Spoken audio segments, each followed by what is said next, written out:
The other really common type of sequence we might see is a geometric sequence. So a moment ago, we looked at arithmetic sequences, and those were defined by plus something. So plus 3, plus 4, plus 5 every single time.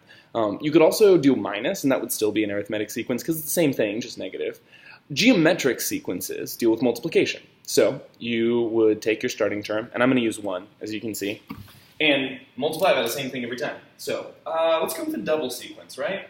1 times 2 would be 2, times 2 would be 4, times 2 would be 8, times 2 would be 16. And I think by this point it's pretty clear what's going on here, so I could finish defining the sequence that way. Now, defining this recursively, again, is pretty easy. You just give your starting term and then you tell what's happening. So my recursive definition of this, well, a sub 0 was just 1, my first term. And then every single time I moved on to the next one, I just took the last term, so a sub k would be equal to the last term, a sub k minus 1, and taking that number and multiplying it by my common factor, which is 2. So every single time I just take the last term, double it, and I get my next term.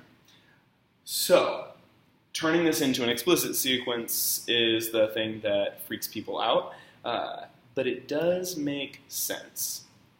If you were to go through this and think about how you would find any term, so again, if this is a sub 0, and this is a sub 1, and a sub 2, and so on and so forth, then finding an explicit term in this sequence, finding a term in this sequence explicitly would look like this. Find a sub k by taking this initial number, so it's 1, times 2, so I'd do times 2 if I was doing it once. If I was finding a sub 2, I'd do sub 2 times 2 times 2.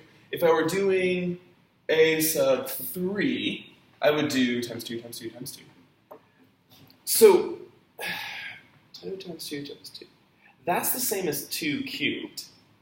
So really, what I'm doing here is I'm saying times 2 k times. So if I'm finding a sub, well, let's do a sub 4. This is actually a pretty good one. Then finding a sub 4, the fifth term, would be take my starting term and multiply it by 2 to the 4th, which is the same as taking 1 and multiplying it by 2, and taking that and multiplying it by 2, and taking that and multiplying it by 2, and taking that, how many do I have? 1, 2, 3, yeah, and multiplying that by 2. 1, 2, 3, 4 doubles. I'm just doubling it 4 times. Exponential expressions are telling you how many times to multiply something by itself. And so in this case, the multiplication becomes a power. Just like for arithmetic sequences, the addition, the plus 3, became 3 times k. So it moves up to the next order of mathematics every single time. A little bit tricky, but actually fine. You're going to be fine.